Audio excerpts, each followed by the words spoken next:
We were just talking about issues of control, and I wanted to ask you about in the early 80s how CNN was denied access to the White House pool. I want to tell me about that. Well, you know, we were up and running, and the three big networks that were the incumbents, so to speak, they had a vested interest in seeing that we were stopped wherever we could be. Whatever they could do to retard our growth, hold us back, or destroy us, they did. So, they put pressure on the White House to deny us access to the White House pool. And they used the fact that we were, at the time, non-union as wherever they could to leverage us. And we fought back however we could. And in the case of the White House pool, we sued the networks, and we sued the president, and we sued the Congress, and we sued everybody. And we won because they couldn't, we do have freedom of the press. That means freedom of access and equal opportunity and all that sort of thing. We didn't always win when we won. We didn't win on the must-carry rules later on. We took that to the Supreme Court, but we fought with what weapons we had at our disposal, and they fought with what weapons they had, and sometimes we lost and sometimes we won. But we won enough to survive and eventually prosper. I want to be clear that when you said president, you meant President of the United States. Right. Well, he was in on it. Why was that? Why? That's just President Reagan, correct? Right. Well, I don't think he even knew about it, but his people did, and we had to sue the head man too, because it was the White House press pool that we were trying to get in. And if he had said, when he said, you've got to let them in, then they had to let us in. So he had to be named as a whatever it is, a defendant or whatever. I don't know of anyone that has sued the President of the United States and won. Well, I'm not a lawyer, so I haven't really. We'd have to check the archives to find out. You could certainly find out on the internet somewhere. But that was a milestone for CNN. Information.com. That was a milestone for CNN, right? Because you were now in the White House. Well, the White House pool. White House pool. Right, as a equal member. Right. I think, or maybe not fully equal, but at least we could sit wherever we wanted to on the bus. And throughout the 80s, CNN established itself as the leading source for information. Sometimes we did. Sometimes you didn't. We were on all the time. Being on all the time gives you a real advantage. I want to mention just briefly another one of the many firsts was the format of CNN, and that is to see people in the background working away.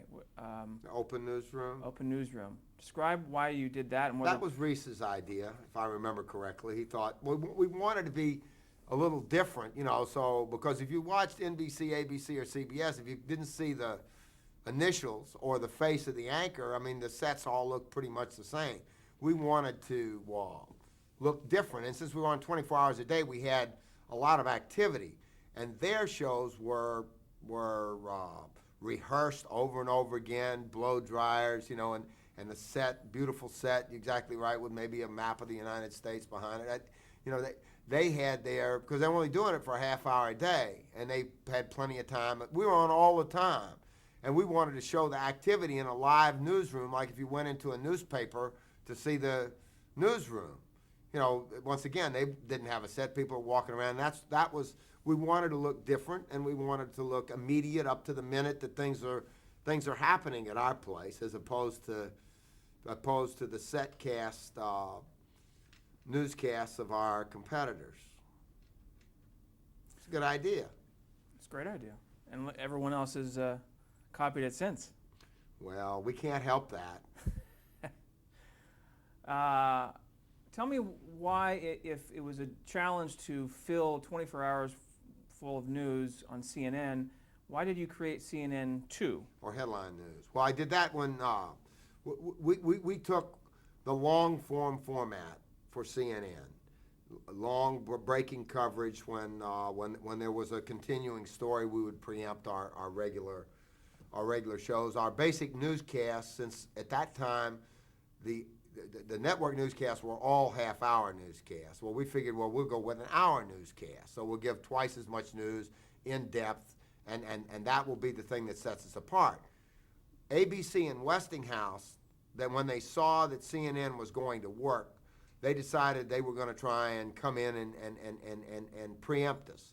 And they announced they were going to do two news networks, one an in-depth service that was just like CNN, and one that was going to be a shorter newscast. They decided to go with an 18-minute news wheel.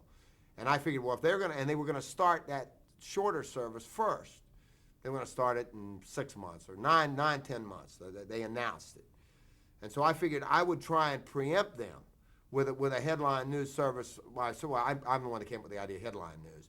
But I decided not to use an 18-minute format, but use a 30-minute format, because that's what most local newscasts were and all the network newscasts were. And that way you could start on the hour or the half hour, because that's when all the other programs were ending. So somebody could, at 7:30 or 8:30 or 2:30 in the morning, they could switch over. You would know that at the top of the hour and the middle of the hour, the world and national stories would be on, and then we'd have a financial segment, we'd have a sports segment, and a feature segment. But and if you tuned in for half an hour, even if you joined in progress, if you stayed there for half an hour, you'd come back to where you came in, like in a movie. And that would be, and we launched a month before what they called satellite news channels. We split the market for headline news. They didn't meet their projections. They never started the second service, and they sold out to us and gave up after they lost about $50 million. So it was an offensive and defensive move, and it worked, and we won. But it was like it was a war. I mean, basically, we deployed. We didn't have enough resources to start another network, but we did it anyway, and we beat them on the air, and we got half the cable coverage for the headline news service, and they never became viable. And we were protected, CNN, because they never got the other newscast off the ground, and they quit. They tossed in the towel. Gave up. Well, with CNN, I gave them $25 million, though. There was a going-away present, you know. They wanted something to go away, so I borrowed a little more money and got them out of there. just to leave it completely clear for a headline, right? But yeah, and CNN. CNN. For, not forever, but for another 10 or 12 years. Was CNN successful enough to bankroll headline news? No, we still hadn't. We were a long way from. But we was in for a pound, in for a ton. You know, or whatever the old saying is. We were already up to our waist in the quicksand. So I figured, let's just. We were in the thing to win. And if we lost big. We win big.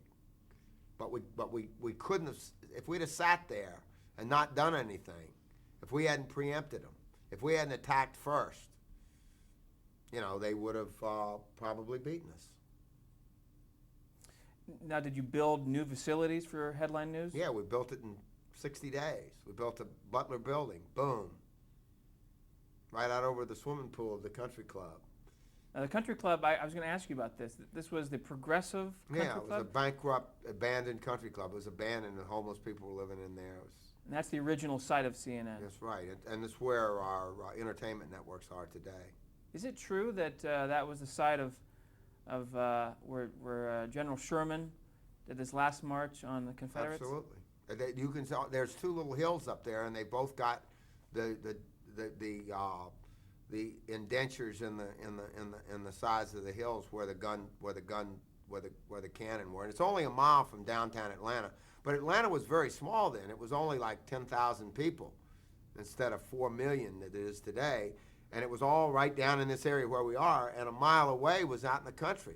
And they put the cannons all, ringed the city, and I think for 60 or 90 days, they bombarded it, like Hitler did to the people, the residents of Leningrad during World War II. They just bombarded it. You saw in Gone with the Wind, the cannonball coming through the window of the church and falling in the streets and everything. Did that make any? No, it had nothing to do with it. But we protected those two hills because they're historic sites. Virtually all the other places where there were guns has all been developed. I mean, but that's very historic. You can sit right there and climb up on those hills, and you can stand right there where the guns were, and imagine firing into Atlanta. That's fantastic. In 1989, with the U.S. attack imminent in Baghdad, the U.S. government urged all Western media to leave that city. President of the United States called Tom Johnson, and the Secretary of State called every day for a week. What do you want to know about it? Well, why didn't CNN? Why didn't we pull out like everybody else? Because I just said we're not going to pull out. I disobeyed the President of the United States. He didn't give me a direct order. They strongly recommended that we get out because they were going to bomb. They knew it, and they thought they might kill our people or they'd get killed by somebody else. But I said, if we have volunteers that want to stay, we're going to stay. And if we risk, I knew we were going to risk our lives, but we had to do that. Newsmen journalists have to risk their lives, from time to time. It goes with danger as part of the job of being a journalist, particularly a war correspondent, and you have to take a certain amount of risk. Murrow was in London during the Blitz, and they were dropping bombs on London. He could have been killed too.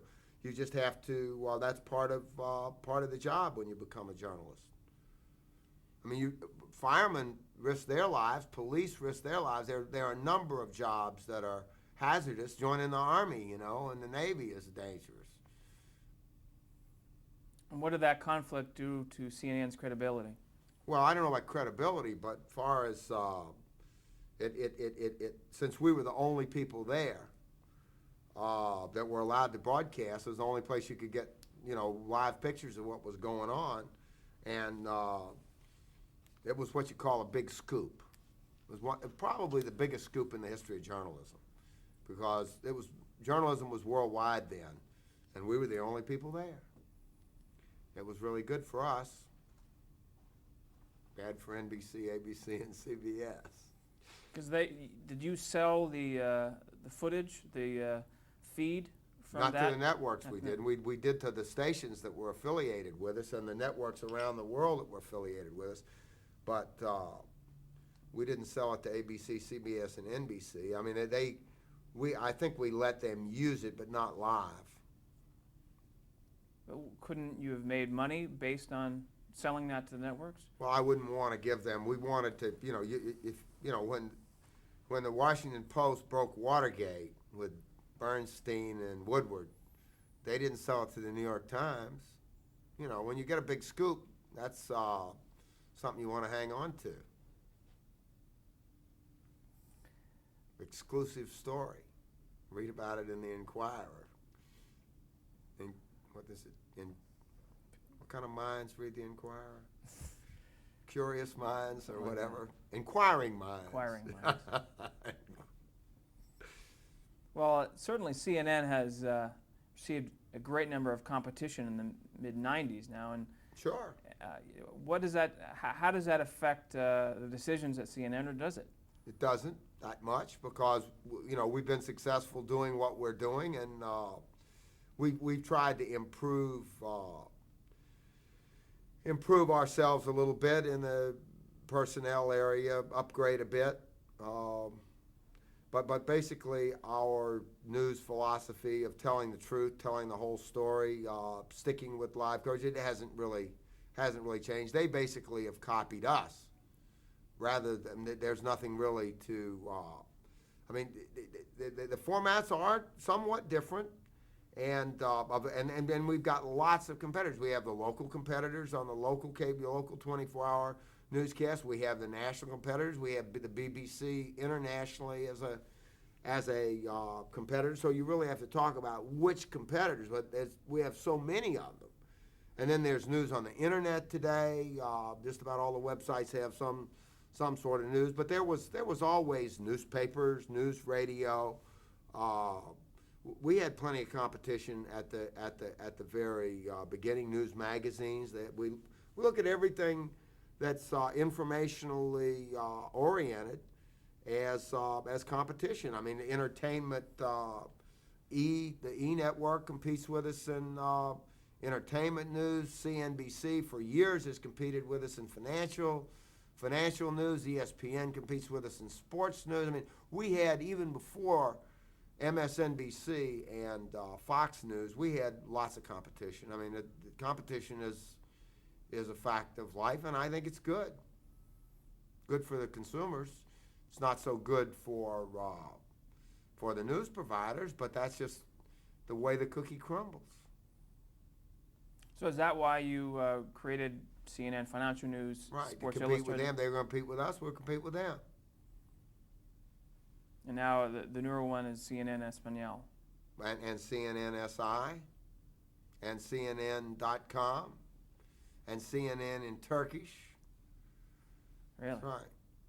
And in Spanish in Spain, we're involved, and we also have I think a 40% interest in a German 24-hour news network for Germany.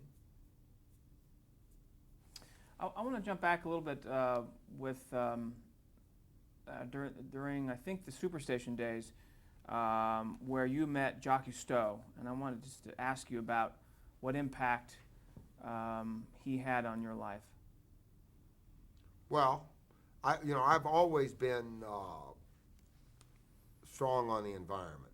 I mean, I realize we only have one environment. We need to take care of it. Extinction always worried me. I considered it a tragedy. I studied animals and wildlife and plants and butterflies and insects. I studied the natural world when I was a little kid. It always fascinated me. Everything from squirrels, just the whole deal.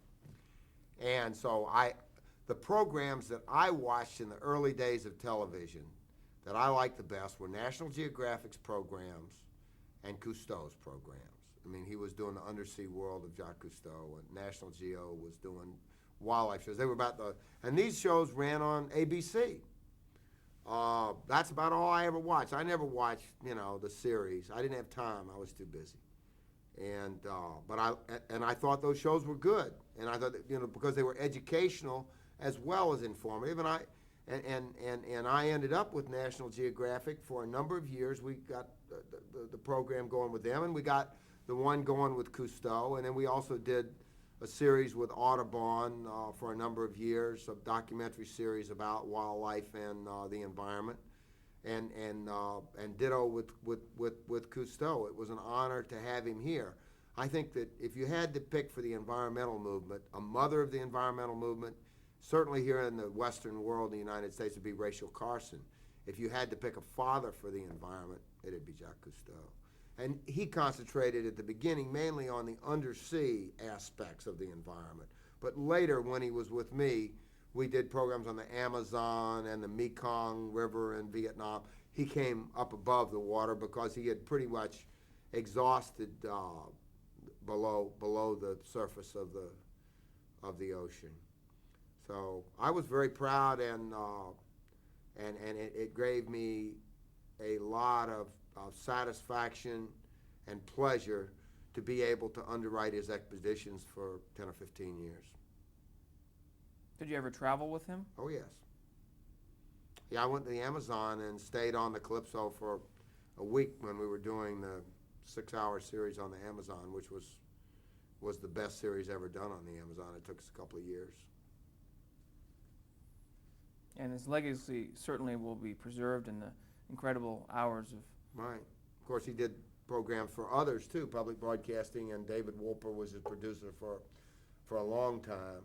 But I think we probably underwrote more of his programs than anybody else. Right up until the time he passed away. As you were building CNN, I think in the mid-'80s, you attempted to merge with CBS. I'd acquire, I did. I tried to acquire CBS. Why? Well, I tried to acquire, but behind the scenes, I came out, I felt like I needed to be bigger and stronger, and I thought I was more innovative and imaginative than the people that were running the 3 networks at the time, and I figured if I got one and combined it with my other assets, that it would be a a very powerful and profitable company.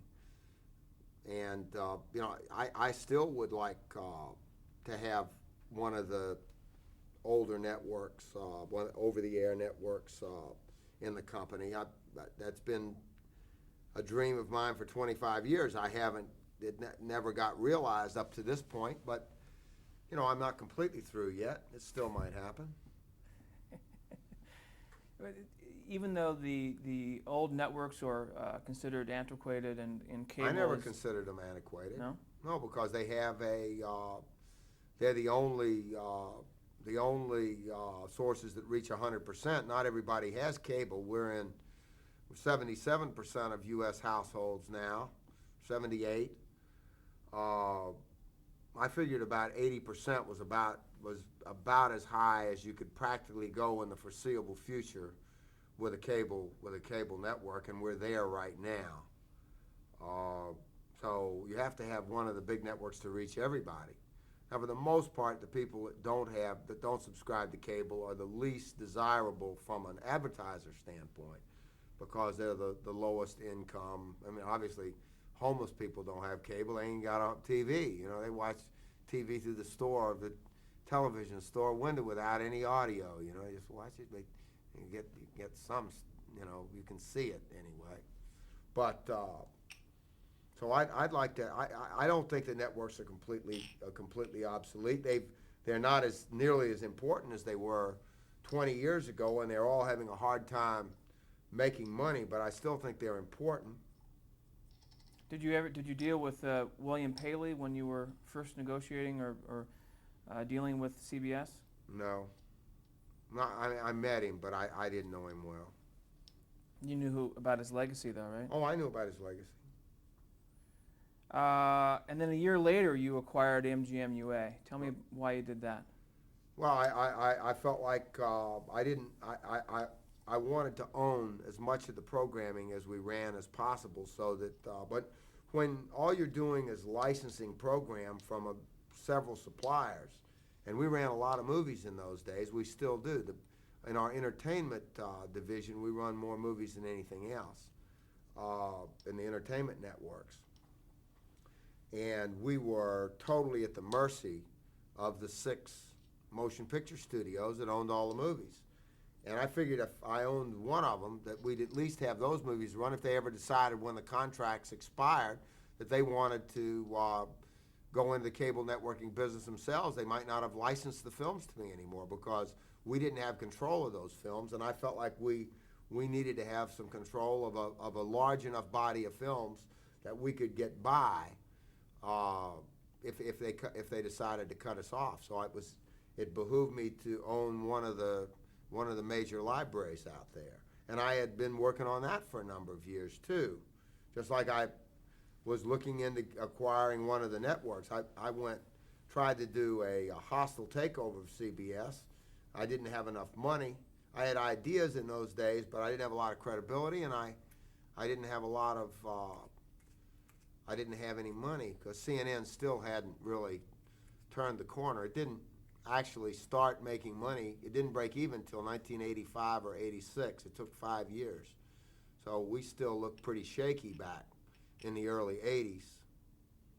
People didn't know for sure whether it was going to work or not. It's like one of those newscasters said, for further information, stay tuned. Right? Right. Did you